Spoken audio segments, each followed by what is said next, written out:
자, 여러분 안녕하세요. 민법 연습 1 제10주 쟁점 정리 시작하겠습니다. 다음 주는 5월 5일 날이죠. 어린이날인 관계로 휴일이기 때문에 시험은 온라인으로 실시하도록 하겠습니다. 여러분들은 10시부터 11시까지 시험을 실시할 테니까 내가 준 주소를 보내면은 준 주소에 접속한 상태에서 1시간 동안 시험을 보고 답안을 제출하기 바랍니다.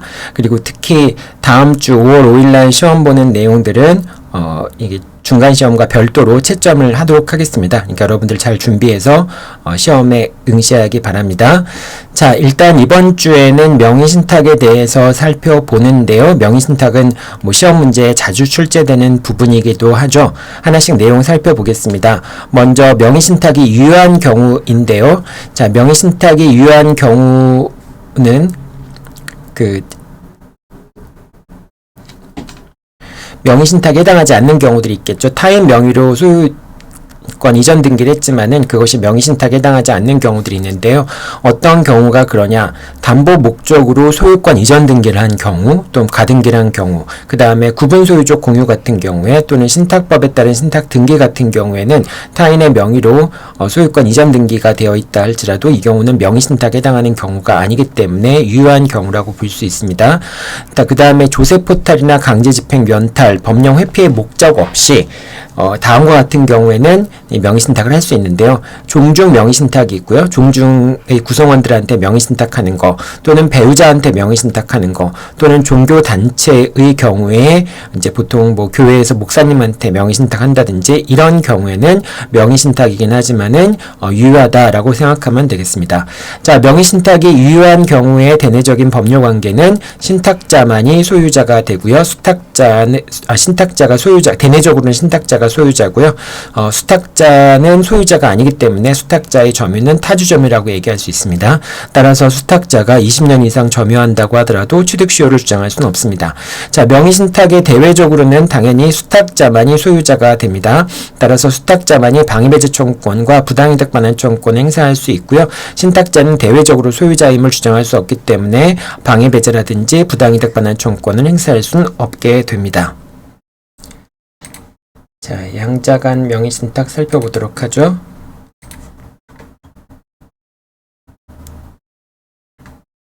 자, 양자간 명의신탁 같은 경우에는 명의신탁 약정 및 물권 변동의 무효입니다. 예를 들면 갑이 자신이 소유하는 X 부동산을 을에게 을의 명의로 소유권 이전 등기를 해놓은 경우가 양자간 명의신탁에 해당하는 것이 되겠죠.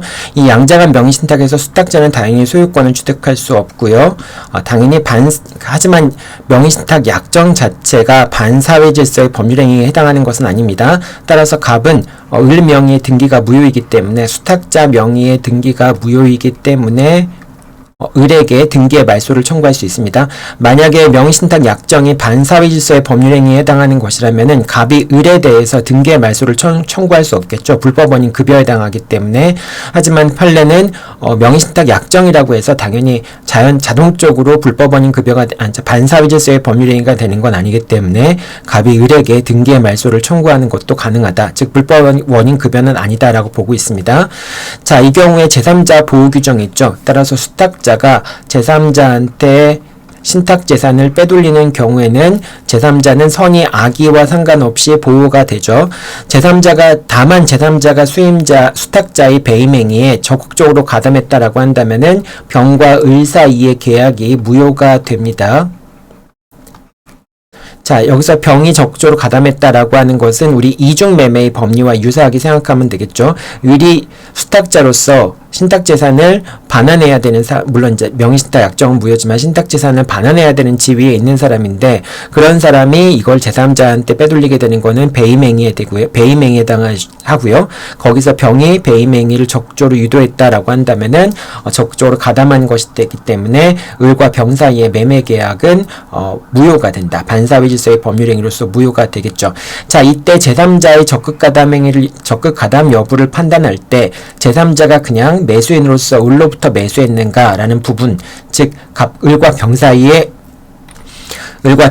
계약이 유상계약인가 무상계약인가, 그 다음에 을과 병 사이의 관계가 예를 들면은 을이 부모고 병이 자녀다 자녀라든지 이런 관계들 같은 거, 제3자와의 관계, 무상계약인지 유상계약인지 여부를 고려해서 병의 적극가담 여부를 판단해야 된다라고 하는 것이죠. 그러니까 이제 예를 들면 을과 병 사이의 관계가 밀접한 관계라든지 또는 무상계약이라고 한다면은 그런 병의 적극개입 여부를 조금 더 쉽게 판단할 수가 있겠죠. 하지만 병이 을로부터 매수했다라고 하는 경우에는 그런 경우에는 병의 적극가담을 조금 더 엄격하게 판단할 수가 있겠죠. 자, 이 경우에 제3자가 적극가담에서 을과 병 사이의 매매 계약이 반사회 질서의 법률행위가 되어서 무효라고 하면 제3자는 보호되지 않죠. 그리고 제3자로부터 소유권을 취득한 자도 전득자, 뭐 예를 들면 정이 병으로부터 X 부동산을 다시 매수했다라고 할 때는 이 정도 당연히 보호되지 않습니다. 정이 선이라고 하더라도 병이 적극 가담했기 때문에 을과 병 사이의 계약이 무효라고 한다면은 결과적으로 병이 소유권을 취득할 수 없고 반사회 질서의 법률행위 같은 경우는 제3자를 보호하는 규정도 없잖아요. 그렇기 때문에 정명의의 등기도 정이 선이냐 악이냐 여부를 묻지 않고 당연히 무효가 된다라고 하는 점, 여러분들 요거 제3자 보호 규정은 반드시 제3자 보호를 한다라고 하는 법률의 규정이 있어야지만 보호가 되는 것이죠. 따라서 이 경우에 반사회 질서의 법률행위 같은 경우는 제3자를 보호하는 규정이 없으니까 당연히 정은 보호되지 않습니다. 자, 그리고 이 제3자라고 하는 것은 명의 수탁자가 등기부상 소유자로 기재되어 있는 것을 믿고서, 권리자라고 믿고서 거래를 한 사람을 제3자라고 얘기하기 때문에 명의 신탁자와 계약을 하고 명의 신탁자로부터 뭐 예를 들면은 A라는 사람이 명의 신탁자와 X 부동산에 대한 매매 계약을 체결하고 다만 소유권만 이제 명의 수탁자 명의로 돼 있으니까 명의 수탁자가 직접 A한테 소유권 이전 등기를 해주는 경우, 이때의 A는 을이 등기부상 소유자다라고 하는 것을 기초로 해서 이해관계를 맺은 제3자라고 볼 수 없겠죠. 자, 그렇기 때문에 이 A는 부동산 실명법상 보호되는 제3자는 아닙니다. 하지만 이제 X 부동산에 대한 매매 계약을 체결하고 을이 A한테 소유권 이전 등기를 해줬다라고 하는 경우에 을 명의의 등기가 무효이기 때문에 A 명의로 이루어진 등기도 당연히 무효가 될 수밖에 없지만은, 하지만은 결과적으로 을 명의의 등기가 말소돼서 A한테 소유권이 복귀가 되고 등기 명의가 복귀가 되고 그거를 갑이 A한테 다시 소유권 이전 등기를 해줘야 되는 그런 절차라고 본다면은 결과적으로 A 명의로 소유권 이전 등기가 이루어진 것은 실체관계에 부합하는 등기라고 볼 수가 있겠죠. 따라서 이 경우에 A는 부동산 실명법상 보호되는 제3자가 아니지만은, 그렇기 때문에 A의 등기는 원칙적으로 무효이지만은 A의 등기가 실체관계에 부합하는 등기로서 유효하다라고 하는 판단을 할 수는 있습니다. 자, 뭐 이제 갑이 A와 뭐 소유권 이전 매매 계약을 체결하는 경우뿐만 아니라 매매 계약을 체결하는 경우도 있고요. 또는 A한테 저당권을 설정해 주기로 하는 그런 경우도 있을 수 있겠죠. 그래서 을 명의에서 A 명의로 저당권을 설정한 경우에 A 명의의 저당권 같은 경우에는 실체관계에 부합하는 등기로서 유효하게 인정될 수는 있습니다. 자, 이 경우에는 뭐 이제 X에 대해서 을이 갑한테 돌려줄 때 말소 등기 형식이 아니라 소유권 이전 등기의 형식으로 돌려주면 되겠죠. 자, 명의 수탁자로부터 다시 제3자로부터 소유권을 취득하면 제3자에 해당한다. 자, 요거 여러분들 잘 기억해 둬야 되는 게, 우리 취득시효 같은 경우에는 갑이 소유자이고 을이 점유자일 때 갑이 X에 대한 부동산을 처분했다가 다시 X에 대한 소유권을 취득하게 되면은 그렇게 되면은 갑 같은 경우에는 취득시효 완성으로 인한 소유권 이전 등기 의무를 여전히 부담하죠. 이거는 제3자한테, 취득시효 같은 경우도 제3자한테 처분하면은 제3자가 선이냐 악이냐 여부와 상관없이 제3자가 보호가 되는데, 그 제3자로부터 이제 그 취득시효 완성 당시에 소유자가 다시 X에 대한 소유권을 취득하게 된다면은 그 경우에는 갑이 을에게 취득시효 완성으로 인한 소유권 이전 등기 의무를 부담하죠. 만약에 이제 갑의 상속인이 다시 X를 취득했다라고 했을 경우에, 그리고 새로운 권한에 의해서 매매계약 등을 체결해서 X를 취득했을 경우에, 그런 경우에는 상속인으로서 취득시효 완성으로 인한 소유권 이전 등기 의무를 부담하지 않지만, 원칙적으로 취득시효 완성 당시에 소유자가 이걸 처분했다가 다시 소유권을 취득하게 되면은 을에게 취득시효 완성을 이유로 하는 소유권 이전 등기 의무를 부담하죠. 자, 근데 이 명의신탁 같은 경우에는 명의 신탁자, 얘가 이제 병한테 빼돌렸다가 다시 X에 대한 소유권을 취득했을 때 여전히 을은 소유권을 취득한다라고 얘기를 합니다. 그러니까 취득시효가 좀 다른 거죠. 여러분들 비슷비슷한 상황인데 명의신탁의 경우에는 다시 을이 소유권을 취득하더라도 제3자이기 때문에 적법하게 소유권을 취득하고 다시 이걸 갑한테 반환해 줄 필요가 없게 되겠죠. 하지만 취득시효 같은 경우에는 다시 소유권을 취득하게 되면은 소유권을 취득하긴 하지만은 여전히 취득시효 완성으로 인한 소유권 이전 등기 의무를 을에 대해서 부담한다라고 하는 점, 이 취득시효와 같이 관련해서 여러분들 잘 기억하기 바랍니다. 요 내용들도 그냥 요 내용만 기억하지 말고 취득시효와 연관시켜서 여러분들이 기억을 해야 되겠죠. 자, 그 다음에 3자간 명의신탁 살펴보도록 하겠습니다.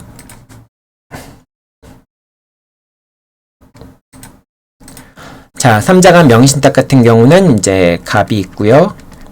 그 다음에 을이 있고, 그리고 이거를 다시 하죠. 갑이 있고 신탁자가 있고요. 그 다음에 을이 수탁자이고요. 그 다음에 상대방이 매도인이 되겠죠. 갑과 을 사이, 병 사이에 매매 계약을 체결했는데, 이걸 갑을 바꾸는 게 좋겠네요. 갑과 을 사이에 이제 매매 계약이 체결되었는데, 갑과 병 사이에 명의신탁 약정이 행해지고 을이 병한테 직접 소유권 이전 등기를 해주는 형태의 명의신탁을 3자간 명의신탁이라고 얘기하죠. 이 3자간 명의신탁 같은 경우에는 당연히 갑과 병 사이의 명의신탁 약정은 무효가 되고요. 그리고 을에서 병으로의 소유권 이전 등기도 당연히 무효가 됩니다. 명의신탁 약정과 물권 변동 자체가 무효가 되기 때문에 수탁자 명의의 등기는 무효가 되죠. 자, 하지만은 신탁자와 매도인 사이의 매매계약, 즉 갑과 을 사이의 매매계약은 여전히 유효하게 됩니다. 다만 갑과 을 사이의 매매계약을 이 토지거래 허가 구역 내에서 매매계약이 체결된 경우에는 이 경우에는 허가를 배제하거나 잠탈할 목적으로 매매계약이 체결된 것이기 때문에 확정적으로 무효가 됩니다. 토지거래 허가 구역 내에서의 매매계약은 허가를 받기 전까지 또는 불허가가 확정되기 전까지는 유동적 무효인 상태이지만은 이 경우에는 갑과 을이 이제 당연히 을과 병 사이에 토지거래가 허가가 이루어진 것처럼 토지거래 허가 신청이 이루어져야 되고 그에 따라서 이제 소유권 이전 등기가 이루어져야 될 거 아니에요. 그러니까 갑과 을 사이에 허가를 배제하거나 잠탈하기 위한 합의가 있었다라고 볼 수 있겠죠. 그렇기 때문에 갑과 을 사이의 매매 계약은 확정적으로 무효가 됩니다. 자, 원칙적으로 이제 토지거래 허가 구역 내에 있을 때 무효가 되는 것이고요. 근데 토지거래 허가 구역 내가 아니라고 한다면은 갑과 을 사이의 매매 계약은 당연히 유효하고 갑은 여전히 을에 대해서 소유권 이전 등기를 갖게 됩니다. 그리고 을은 병에 대해서 말소 등기 청구권을 갖게 되죠. 그렇기 때문에 갑은 을을 대위해서 병에게 소유권 이전 등기를 채권자 대위권을 행사해서 소유권 이전 등기를 청구하는 것도 가능하게 됩니다. 자, 만약에 수탁자가 제3자한테 처분한 경우, 제3자한테 처분한 경우, 명의신탁에서는 제3자가 특별히 선의 악의를 불문하고 적극적으로 병의 배임행위에 가담한 경우가 아니라고 한다면은 소유권을 당연히 취득하게 되죠. 따라서 정은 선의 악의를 불문하고 소유권을 취득하게 됩니다. 자, 그 다음에 이 경우에 매도인 같은 경우에는 당연히 신탁자에게 매매대금을 청구를 하는 것이 가능하죠. 매매계약 자체는 유효하니까. 자, 그때 갑이 소유권 이전 등기 의무가 불능이 됐다는 걸 이유로 해서 매매대금의 지급을 거절할 수 있겠느냐? 거절할 수 없죠. 왜냐하면 불능이 된 것은 갑 측의 사정에 의해서 불능이 된 거니까 당연히 을은 갑에 대해서 매매대금 상당히 손해배상을 청구할 수 있겠죠. 즉 이행 불능이 된 것 자체가 갑의 책임 있는 사유로 인한 거니까 을은 갑에게 채권자 측의 사정에 의해서 이행 불능이 된 것이기 때문에 을은 갑에게 매매대금의 지급을 청구할 수 있다라고 봐야 될 겁니다. 자, 이 경우에 을이 이제 소유권은 원래 을한테 있었는데 병이 정한테 처분함으로써 을이 소유권을 상실한 거잖아요. 그러면은 을은 병에 대해서 불법행위로 인한 손해배상을 청구할 수 있는가라는 부분이 문제가 될 수 있겠죠. 자, 그런데 을이 갑한테 여전히 매매대금을 청구할 수 있다면은 그러면은 을은 갑에게 매매대금을 청구하고 그걸로 손해가 없다라고 볼 수도 있겠죠. 자, 그런데 그렇게 생각하지 않고 매매대금의 지급을 청구할 수 있는지 여부와 상관없이 을이 X에 대한 소유권을 갖고 있지만은 병의 처분행위에 의해서 X의 소유권을 상실하는 손해를 입었다라는 걸 이유로 해서 을이 병에게 손해배상을 청구할 수 있다라고 하는 주장을 펼칠 수도 있겠죠. 자, 근데 여기서는 어쨌든 갑과 을 사이의 매매 계약이 유효하고 을이 갑에게 매매 대금을 청구할 수 있다라고 한다면은 을한테는 손해가 있다라고 볼 수 없겠죠. 비록 뭐 이제 갑이 무자력인지 여부와 상관없이 어쨌든 을은 매매 대금을 받는 게 목적이니까, 자, 그래서 이런 경우에는 손해가 없다라고 봐서 을은 병한테 별도로 손해배상을 청구할 수 없다라는 견해를 취하는 게 타당할 것 같습니다.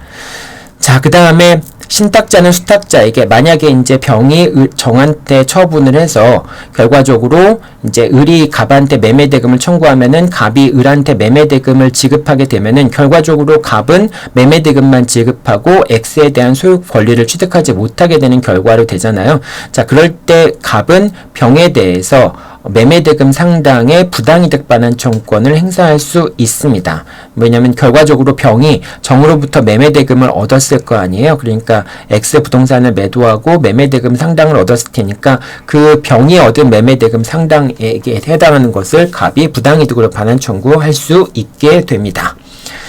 자, 다음에는 계약 명의신탁 내용 살펴보죠. 자, 계약 명의신탁 같은 경우에는 이거는 이제 갑과 을이 있는데 이건 좀 다르게 구성해 볼게요. 병으로부터 X 부동산을 매수하는데 갑이 직접 매수하는 게 아니라 을한테 부탁해서 을과 병이 매매 계약을 체결하는 그런 방식으로 이제 되는 거죠. 여기는 관계가 아무것도 없습니다. 갑과 병 사이에는 아무런 관계도 없는 그런 게 되겠죠. 자, 이런 이제 형태의 계약, 즉 갑과 을 사이에 을의 이름으로 매매 계약을 체결한다라고 하는 명의신탁 약정이 있었고, 을과 병이 매매 계약을 체결하는 형태의 명의신탁을 계약 명의신탁이라고 얘기하죠. 자, 이 계약 명의신탁에서는 매도인이 선의인지 아닌지가 물권 변동의 효력과 관련해서 중요한 요소가 됩니다. 자, 먼저 매도인이 선이라는 것을 전제로 해서 설명을 하겠습니다. 자, 매도인이 선의인 경우에 을은 적법하게 소유권을 취득하게 됩니다. 자, 그 다음에 이제 요거는 그 최근 판결 조합과 관련된 건데, 요것도 여러분 이 판결은 뭐 중요한 판결로 이해해도 좋을 것 같습니다. 시험 문제 출제될 수 있을 만한 판결이긴 하죠. 자, 뭐 요것부터 설명을 할까요? 자, 이 경우에 갑과 을이 부동산을 취득하고 이를 처분하여 이익을 분배하기로 하는 조합계약, 이런 것들은 동업계약이라고 얘기해서 조합계약에 해당하는 것이죠. 자, 근데 을이 조합을 대신하여 부동산을 매수하기로 하는 계약을 체결한 경우, 자, 이런 경우에는 갑과 을이 서로 조합체로서 매매계약을 체결해야 되는데, 그런데 을만 병과 매매계약을 체결하는 것, 즉 갑과 을이 공동으로 병과 매매계약을 체결해야 되는데, 그런데 을이 조합원으로서 병과 매매계약을 체결한 경우, 이런 경우에는 갑을이 공동으로 매매계약을 체결하지 않고 을의 이름으로 매매계약을 체결한 것은 조합을 대신해서 매매계약을 체결한 것이기 때문에 이거는 계약 명의신탁이라고 볼 수 있습니다. 따라서 병이 선이라고 한다면은 을은 적법하게 소유권을 취득하게 됩니다. 자, 그러면은 이거 명의신탁 약정이기 때문에 을이 소유권을 취득하지만은 을은 부당이득 반환을 이제 해줘야 되는 그런 상황이 되는 거죠. 자, 근데 여기서 을이 이 X 부동산을 관리하기 위해서 비용을 지출한 경우에, 통상적인 비용은 이제 보존행위라고 한다면 통상사무니까 을이 단독으로 할 수 있겠죠. 그렇게 조합원으로서 통상사무를 수행을 하고 여기에 필요비나 유익비가 발생한 경우에, 그런 경우에 조합원으로서 업무집행 조합에서 발생한 경우에는 필요비나 유익비 상환을 청구할 수 있는데 707조를 참고하면 되겠죠. 자, 그런데 을이 X에 대해서 필요비나 유익비를 지출한 경우에 조합원으로서 갑과 을, 결과적으로 이제 을이 되겠죠. 그러니까 자기한테 청구해봤자 자기가 부담하는 거니까, 을이 부담하는 거니까 갑한테 그 필요비를 청구할 수 있겠는가라는 문제가 될 텐데요. 뭐 손익 분배 비율에 따라서 갑과 을이 그 필요비나 유익비를 부담하게 되겠죠. 자, 그럴 때 을이 갑한테 조합원으로서 조합에 대해서 필요비나 유익비 상환 청구권을 행사할 수 있겠는가라는 문제인데요. 이 경우는 계약 명의신탁에 해당하고 을이 통상사무로서 신탁 재산에 대해서 필요비와 유익비를 지출했을 경우에는 조합에 대해서 필요비와 유익비의 상환 청구권 행사할 수 있다. 즉 구체적으로는 갑에 대해서 이제 결과적으로 갑에 대해서 나머지 조합원에 대해서 필요비나 유익비를 청구할 수 있게 되겠죠. 자, 이런 식으로 된다라고 하는 겁니다. 그래서 여러분들 이 판결은 최신 판결인데 또 조합의 법리와 연결되어 있는 것이기 때문에 여러분 잘 기억해 두어야 될 것 같습니다. 자, 이렇게 계약 명의신탁 같은 경우에는 갑과 이제 병이 선의인 경우에 을이 소유권을 취득하게 되고 그 다음에 을과 병 사이의 매매 계약도 유효하다라고 봐야 될 것 같습니다. 그리고 매도인이 이제 처음에 매매 계약을 체결했을 때 명의신탁 약정을 모르게 된다면은 당연히 을이 소유권을 취득하는데 사후적으로 나중에 명의신탁 사실을 알게 되더라도 을과 병 사이의 매매 계약은 유효하고 을은 소유권을 취득한다라고 보면 되겠습니다. 자, 이 경우에 수탁자는 신탁자에게 이제 갑이 을한테 매수 자금을 제공했기 때문에 을은 그 매수 자금을 갑한테 다시 반환해야 되는 부당이득 반환 의무를 부담하게 되죠. 따라서 수탁자는 신탁자로부터 제공받은 매매대금을 부당이득으로 반환해야 됩니다. 자, 그런데 을이 부당이득으로 반환할 때 이제 X 부동산을 갖고 있다고 해서 돈이 생기는 건 아니잖아요. 그러니까 부당이득 반환을 하기 위한 재원을 마련해야 되는데 그 돈이 없는 경우에는 을이 갑한테 그냥 X 부동산 자체를 부당이득 반환에 가름해서 대물변제하는 것도 가능하게 됩니다. 자, 근데 원칙적으로 이 대물변제 같은 경우도 이제 대물변제를 하는데 갑과 을이 명의신탁 약정을 하면서 나중에 병으로부터 X 소유권을 취득했을 때 내가 요구하면은 X 부동산을 나한테 소유권을 넘긴다. 또는 뭐 대물변제를 한다. 부당이득 매매대금에 가름해서 대물변제를 한다. 이런 약정을 하는 경우에는 그러한 대물변제 약정은 명의신탁 약정을 전제로 해서 이루어진 약정이기 때문에 당연히 그런 대물변제 약정도 무효가 됩니다. 지금 여기서 유효한 대물변제 약정이라고 하는 것은 그러한 약정이 아니라 나중에 부당이득 반환 시점에서 을이 돈이 없으니까 X 부동산을 대신 대물변제한다 라고 하는 대물변제 약정이 있었던 경우에 그럴 때 유효하다는 것이지 처음부터 명의신탁 약정을 하면서 대물변제하기로 약정한 경우에는 그런 경우에는 이 대물변제 약정은 명의신탁에 부속되는 부수적인 그런 약정이기 때문에 명의신탁 약정이 무효이면서 한꺼번에 그 대물변제 약정도 무효가 되는 겁니다. 하지만 그것과 명의신탁 약정과 상관없이 나중에 부당이득 반환을 해야 되는 시점에서 대물변제 약정을 한 것은 유효하다라고 볼 수 있는 거죠. 자, 그 다음에 대물변제 약정을 했는데 이제 뭐 나중에 이제 유효한 대물변제 약정을 했는데 그런데 을이 갑의 부탁에 의해서 다시 한번 뭐 정이라는 제3자한테 을이 대물변제 약정의 기초에 소유권 이전 등기를 해줬다라고 한다면은 이거는 대물변제가 유효하기 때문에 을이 갑한테 소유권 이전 등기를 해줘야 되는데 정한테 소유권 이전 등기를 해줬다라고 하는 것은 결과적으로 이건 다시 또 3자간 명의신탁에 해당하는 거를 볼 수 있겠죠. 자, 이렇게 본다면은 갑을 병으로 본다면은 계약 명의신탁인데 을이 갑한테 부당이득 반환 의무에 가름해서 대물변제하기로 약정을 했고 근데 소유권 이전 등기만을 정한테 해준다라고 한다면은 이때 갑, 을, 정의 관계는 3자간 명의신탁에 해당한다고 볼 수 있겠죠. 즉 을과 갑 사이에 대물변제 약정이 있었는데 소유권 이전 등기만 제3자한테 해주기로 하는 거니까 이거는 3자간 명의신탁에 해당할 수 있다. 그렇기 때문에 정명의 등기는 무효이고요. 여전히 갑과 을 사이에 대물변제 약정은 유효하기 때문에 갑은 을에게 소유권 이전 등기를 청구할 수 있겠죠. 요거는 이제 아까도 얘기했지만은 대물변제 약정이 유효하다라는 걸 전제로 해서 설명을 하는 것이죠. 자, 이런 계약 명의신탁에서 매도인이 악의인 경우가 있을 수도 있겠죠. 병이 악의인 경우에 그런 경우에는 물권 변동과 매매 계약은 무효가 됩니다. 을은 소유권을 취득할 수 없고요. 그 다음에 을과 병 사이에 매매 계약도 무효라고 봐야 됩니다. 자, 이때 무효기 때문에 을이 소유자가 아니잖아요. 자, 너무 지적난가요? 지울까요? 다시 한번 정리 한번 해보겠습니다.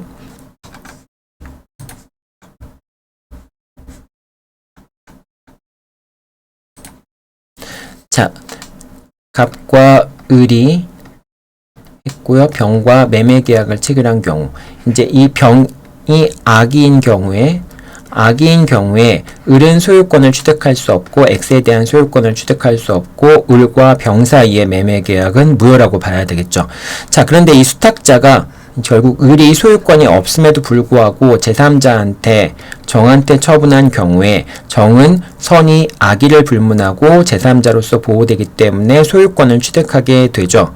자, 이렇게 된 경우에 결과적으로는 이제 을과 병 사이의 매매 계약이 무효이고 소유권 이전 등기가 무효라고 한다면은 X에 대한 소유권은 병이 갖고 있는 상황이 되겠죠. 자, 그런데 을이 정한테 X 부동산을 팔게 되면은 병은 X에 대한 소유권을 상실하게 되죠. 소유권을 상실하게 되는 손해를 입게 됩니다. 소유권 상실이라는 손해를 입게 되는데, 자, 그런데 소유권을 상실하면 매도인이 매매 대금을 받지 않았으면 불법 행위로 인한 손해배상을 청구할 수 있다. 이제 여기서 만약에 을이 병한테 매매 대금을 지급했다라고 한다면은, 매매 대금을 지급했다라고 한다면은, 그러면은 병이 X에 대한 소유권을 상실했을 때, 이제 소유권을 상실했을 때, 뭐 일단 이렇게 될 수 있겠죠. 만약에 을과 병 사이 매매 계약 무효니까 병은 매매 대금을 돌려주고 을은 소유권을 다시 병한테 돌려주는 상황이 돼야 되는데, 이 두 가지 상황은 계약이 무효로 인한 원상회복 같은 경우는 동시행 관계에 있다라고 얘기를 하죠. 자, 그런데 만약에 병이 매매 대금을 수령한 경우라고 한다면은, 그러면은 병은 을한테 매매 대금을 반환하고 을은 병에게 X에 대한 소유권 이전 등기를 넘겨줘야 되는데, 동시행 관계이기 때문에 만약에 을이 소유권 이전 등기를 해주지 않으면은, 그러면은 뭐 말소 등기나 소유권 이전 등기를 해주지 않으면은 병도 을에게 매매 대금을 반환하지 않겠다라고 하는 동시행의 항변을 할 수 있겠죠. 근데 지금 을이 X를 정한테 처분했다라고 한다면은 결과적으로 을은 X를 다시 병한테 돌려줄 수 없기 때문에 병도 을한테 매매 대금을 다시 반환할 필요가 없겠죠. 자, 그렇기 때문에 병한테는 손해가 없다라고 볼 수가 있겠죠. 자, 그렇기 때문에 손해가 없으므로 손해배상을 청구하는 것도 안 된다라고 볼 수가 있습니다. 자, 그런데 만약에 병이 매매 대금을 지급받지 못한 경우라고 한다면은, 그러면은 병은 X에 대한 소유권도 상실하고 매매 대금도 받지 못했으니까 X의 소유권 상실이라고 하는 손해를 입었다라고 볼 수가 있겠죠. 자, 그래서 이런 경우에 병은 을에게 불법 행위로 인한 손해배상을 청구할 수 있다라고 볼 수 있습니다. 자, 여기까지가 이제 3자간 명의신탁과 계약 명의신탁과 양자간 명의신탁의 내용을 살펴봤는데요. 이 명의신탁의 내용과 관련해서 여러분들이 그 사행위 취소와 관련되어 있는 내용들을 좀 살펴볼 필요가 있습니다. 이게 좀 내용들이 좀 어려운 부분들이 있죠. 자, 여러분이 사행위 취소라고 한다면은 결과적으로 우리 계약 명의신탁에서는 소유권이 누구한테 있느냐라는 부분이 상당히 논란이 되잖아요. 그러니까 이제 그 소유권이 있는 사람의 채권자는 그 부동산이 처분이 되더라도 처분이 되는 경우에 사행위를 주장할 수 있지만, 하지만 소유자가 아닌 사람이 처분했을 경우에는 그 소유자가 아닌 사람이 처분했을 경우에는 그 채권자들이 사행위를 주장할 수 없겠죠. 그래서 이제 소유권이 누구한테 기속되느냐 여부에 따라서 당사자 사행위 성립 여부가 달라지기 때문에 명의신탁과 사행위에 관련된 부분들은 상당히 좀 복잡할 수 있습니다. 자, 한번 보죠. 양자간 명의신탁의 경우에 신탁자가 제3자에게 저당권을 설정해주고 수탁자에게 부탁하여 제3자 명의로 저당권을 설정한 경우, 원래 저당권을 설정하는 것도 당연히 사행위에 해당할 수 있겠죠. 자, 근데 신탁자가 있고요. 그 다음에 수탁자가 있고 X 부동산이 있는데 을이 병에게 저당권을 설정해주고, 근데 지금 갑은 신탁자이긴 하지만은 등기부상 소유자가 아니니까 을한테 부탁해서 병에게 저당권을 설정해 준 경우에, 자, 이때 저당권을 설정해 준 경우에 병명의의 저당권은 실체관계에 부합하는 등기로서 유효하다라고 볼 가능성이 있죠.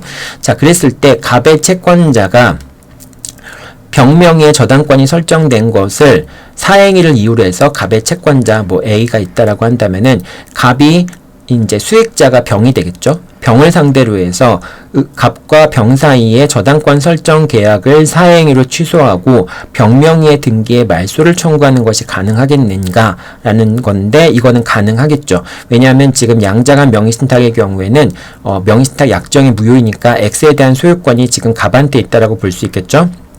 자, 그런데 갑과 병이 그 저당권 설정 계약을 체결하게 되면은 그러면은 그리고 이제 을 명의에서 병으로 소유권 이전 등기가 저당권 설정 등기가 있다면은 병은 명의신탁 약정에서의 제3자에 해당하진 않겠지만은 병 명의의 등기는 실체 관계에 부합하는 등기로서 유효할 수 있게 되죠. 자, 그렇게 되면 책임 재산이 빠져나가는 결과가 되니까 갑의 채권자인 A는 이제 병을 수익자로 해서 갑과 병 사이의 저당권 설정 계약을 사행위로 취소하는 것이 가능하게 됩니다.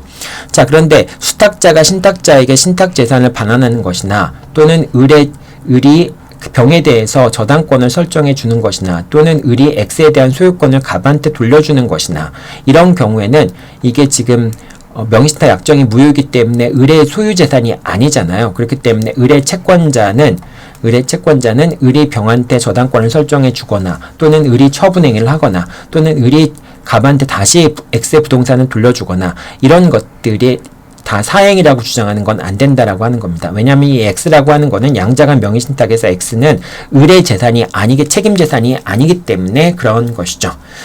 자, 여기까지가 이제 양자간 명의신탁의 경우이고요.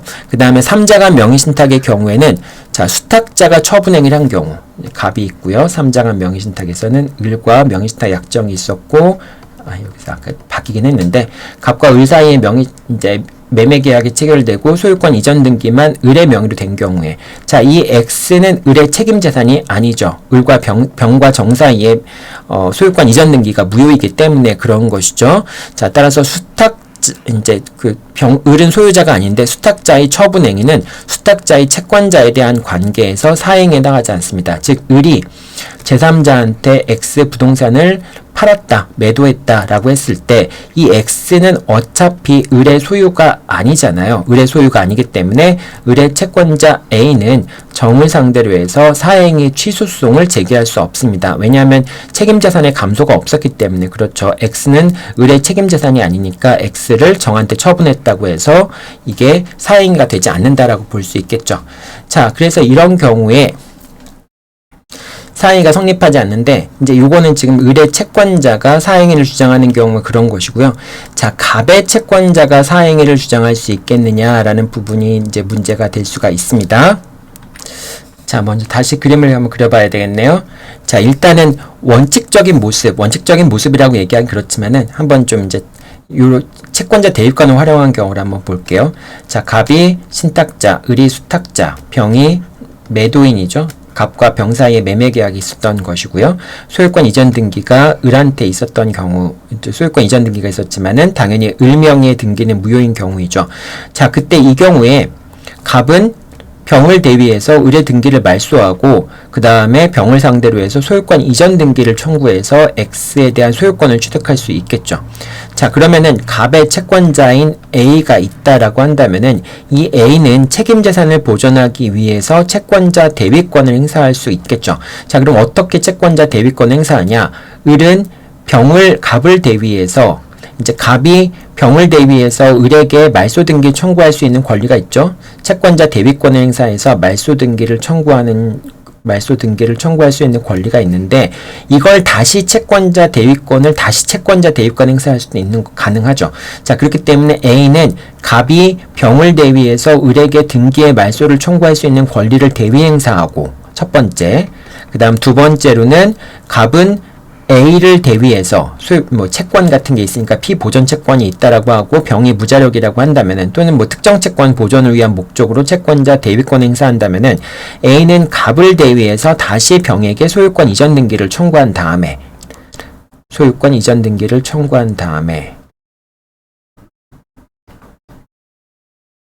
자, 그 다음에 세 번째로 A는 X에 대해서 강제 집행을 하거나 또는 소유권 이전 이제 특정 채권 보존의 목적이라면 소유권 이전 등기를 하거나 이런 식으로 A가 자신의 권리를 실현시킬 수 있겠죠.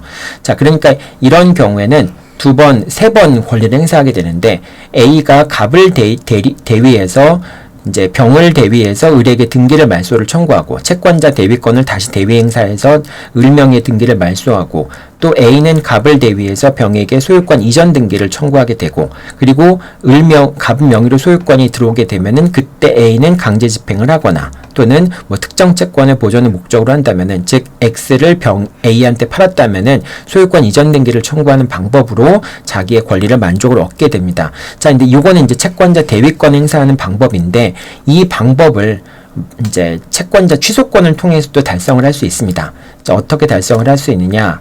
갑이 있고 을이 있고요. 그 다음에 상대방 병이 있을 때, 자, 이런 경우에 갑과 병 사이에 매매 계약이 체결되었고 을 명의의 소유권 이전 등기가 있는 경우에, 그때 갑의 채권자 A는 갑과 을 사이의 명의신탁 약정을, 이 명의신탁 약정은 무효이죠. 명의신탁 약정은 무효이지만은 사행위 취소라고 하는 거는 무효인 계약도 취소할 수 있겠죠.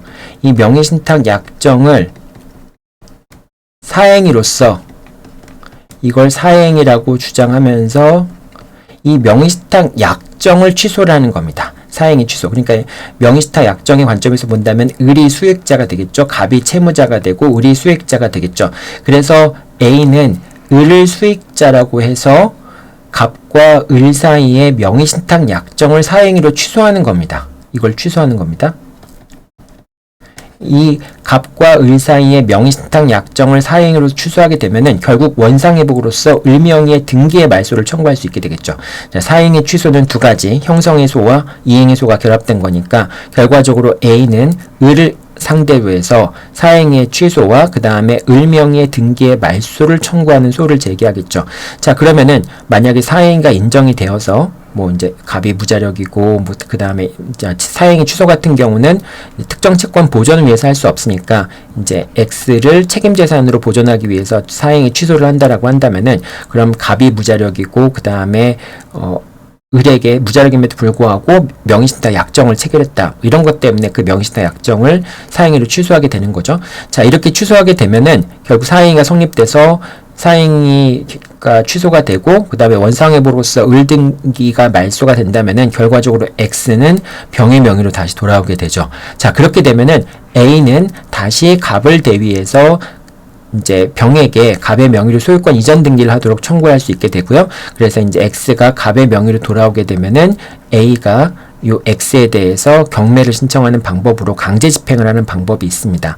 자, 아까 얘기했던 채권자 취소권을 두 번 행사해서 결과적으로 X를 갑의 명의로 돌리는 거나, 사행위를 취소한 다음에 다시 또 한번 채권자 대위권 행사해서 X를 갑의 명의로 돌리는 거나, 결과적으로 갑한테 X가 돌아오게 된다라고 하는 점에선 차이가 없지만은 어쨌든 두 가지 경우를 다 행사할 수 있습니다.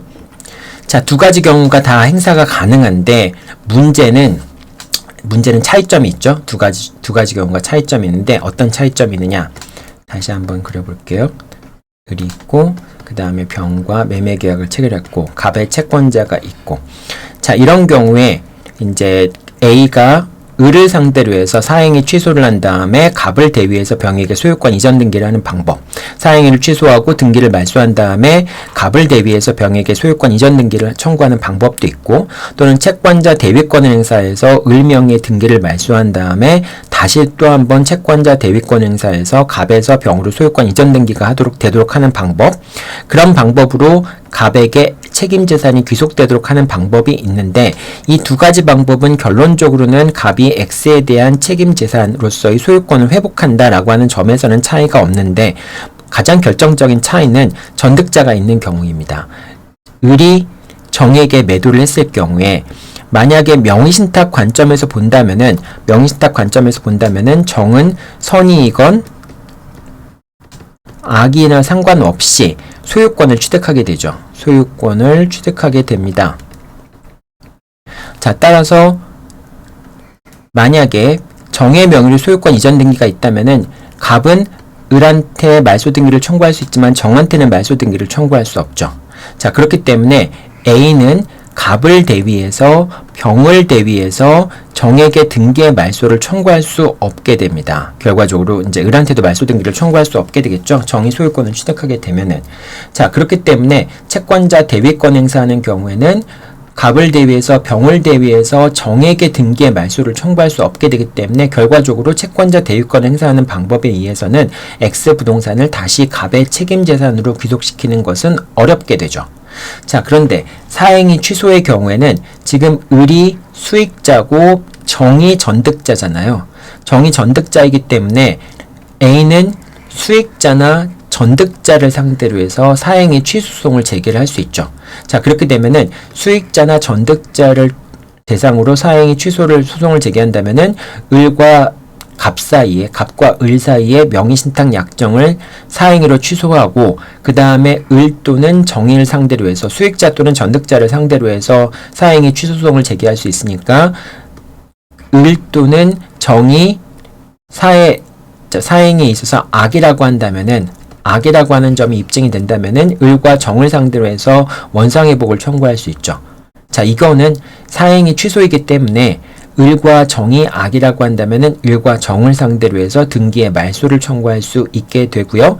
자, 그렇게 돼서 사행위를 취소하게 돼서 을과 정의 등기를 말소하게 되면 다시 A가 갑을 대위해서 병에게 소유권 이전 등기를 청구해서 X 부동산에 대한 책임 재산을 확보할 수가 있게 되는 겁니다. 자, 그러니까 전득자가 있는 경우에는 채권자 대위권의 대위권 행사하는 경우와 사행위 취소권 행사하고 채권자 대위권 행사하는 경우의 결과가 달라질 수가 있겠죠.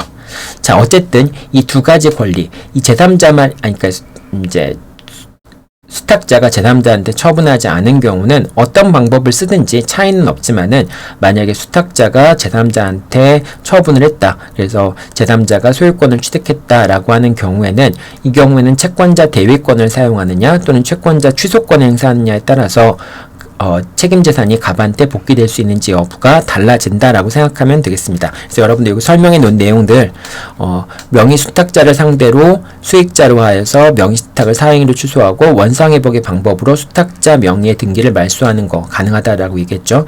그 다음에 신탁자는 신탁자의 채권자는 신탁자가 매도인을 대위해서 수탁자에게 말소 등기를 청구할 수 있는 권리를 채권자 대위권을 다시 행사해서 한 다음에 그 다음에 명의수탁자는 등기를 말소한 다음에 사행위로 말소하거나 또는 채권자 대위권을 통해서 말소한 경우에 신탁자의 채권자는 다시 채권자 대위권 행사해서 매도인을 상대로 소유권 이전 등기를 청구할 수 있다라고 얘기했죠. 자, 그런데 이렇게 두 가지 방법을 가능한데 전득자가 있는 경우에 전득자에 대한 처분행위가 반사회질서의 법률행위가 아니라면은 사행위 취소를 통해서